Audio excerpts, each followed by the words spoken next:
everyone, I hope you're well. I'm back with some more book recommendations, so I will crack straight on. This first one is a book called MOONDIAL by Helen Cresswell, and I'll read you the blurb from the back first. It says, even before she came to Belton, Minty Kane had known that she was a witch, or something very like it. Minty is the kind of girl who notices things. Pockets of cold air on a stairway, cries on the wind, ghosts. On nighttime expeditions from the house where she's staying, Minty stumbles upon a moondial which takes her back in time. There she finds Tom, a sickly kitchen boy, and Sarah, a girl whose family thinks she has the mark of the devil. Will Minty find her way home, or will she be stuck in the past forever? Now, actually, I read this book. I'll have a look and see when it was first printed. Yeah, 1987. So I read this when I was quite young and absolutely loved it. And I haven't actually reread it since, but I found this copy in a charity shop and hoping to read it with the boys soon when we finish the current chapter book that we're on, which is Return to Raw by Jenny McLaughlin in the Raw trilogy, which is brilliant. Highly recommend that one as well. So yes, this is going to be our next one. So although I haven't read it recently, I remember absolutely loving it as a child, being absolutely drawn in and intrigued by the kind of ghosts element of it and that sort of spooky thing. It's not too scary, but it's just scary enough. So yep, love that one. The next one, some of you may recognise this gentleman on the front. This is Marcus Rashford, and he's co-written this book with Anka, and it's called You Are a Champion, How to Be the Best You Can Be. And I'll read you the back. It's hard to know what's possible until you start. You have to be able to dream big and be prepared to work towards your dreams. I've achieved a lot so far, but it didn't come in one go. Big things rarely happen overnight, and good things rarely happen as if by magic. Before he was a Manchester United and England footballer, and long before he started his inspiring campaign to end child food poverty, Marcus Rashford was just an average kid from Wythenshawe, South Manchester. Now, Marcus wants to show you how to achieve your dreams in this positive and inspiring guide for life.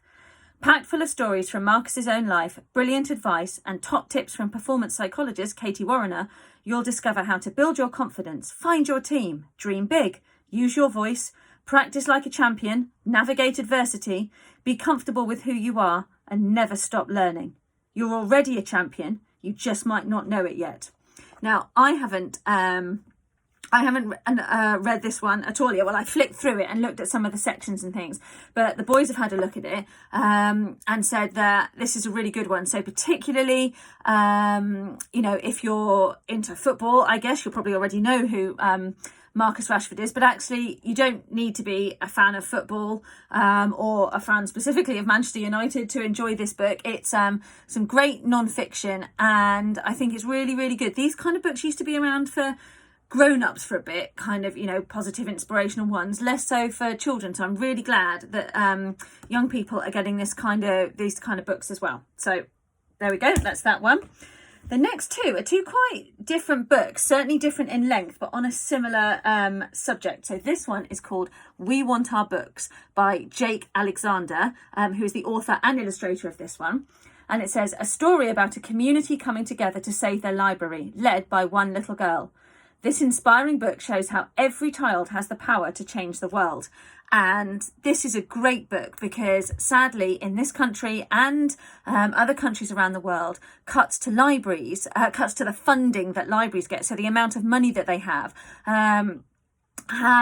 been quite significant over the last few years, and that's meant that some libraries have had to shut, some libraries aren't open as much, which is a real shame because they're such a fantastic resource and such wonderful, magical places of dreams and potential. So this story is about a young girl and her family who decided to try and save the library near them when it was threatened with closure. And yeah, that's a really lovely one. Great illustrations in that one as well, really colourful. I'll see if I can find you. I love these end papers. I've mentioned end papers before, the bits right at the start and the end. So that's the beginning one. If you look there, quite bare shelves. And I like how even these end papers tell the story, because then look at the end, completely full. So it's like a restocked library. So I love that. But yes, these are just some of the really colourful illustrations in here talking about these big business people who want to make some money from the library, but the community join together and try and stop that happening. This book is called Protest by Alice and Emily Haworth-Booth, and it says how people have come together to change the world. Together we have the power to change the world. Protests can take all sorts of forms. Marching in the streets, sitting on buses, taking your TV for a walk, growing vegetables, playing bad music. These are all ways people have taken a stand against injustice. This book tells the story of protest through history, from the first ever strike in ancient Egypt and the medieval peasants who revolted against a selfish countess, to the school strikes for climate and Black Lives Matter. What unites them all is the belief that ordinary people can achieve extraordinary things. Protest is a richly illustrated celebration of hope, friendship and community. At its heart are the people who have worked together to make the world a better place, fighting for peace, civil rights, votes for women, anti-racism, the environment, LGBTQ+ rights, the end of dictatorships and the beginnings of freedom. Be inspired to take action and make a difference. So this is another non-fiction book. They dedicated it, I think it's sisters who wrote it, to our rebellious parents, which I love. We don't often think of our parents as being rebels. But yeah, so throughout the book, there's stories of different kinds of protests from different periods throughout history, and protests that use different methods to try and get their point across.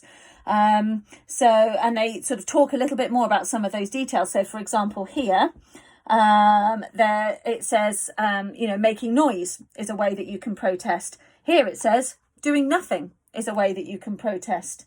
And then there's ways of, trying to rebel through art, trying to create revolution through sport. So there's lots of different ideas in here. And then each spread, if I just try and find one to show you. So this one is about fighting slavery in Africa, Americas and Europe between the 1400s and the 1800s. So it tells you a little bit about the situation and what was happening. Then it gives you some information about some of the key people who fought against it and led some of those protests and inspired others.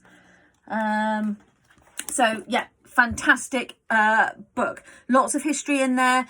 You can dip in and out. Actually, you could probably use it alongside whatever history topics you were studying in your class at the moment and find out how people protested at that time. Because actually raising up our voices when we think things are wrong and doing it, in a constructive, non-violent way is a really, it can be empowering and it really can bring about change. So those are my books for this week. Happy reading, everyone, and I'll see you next week.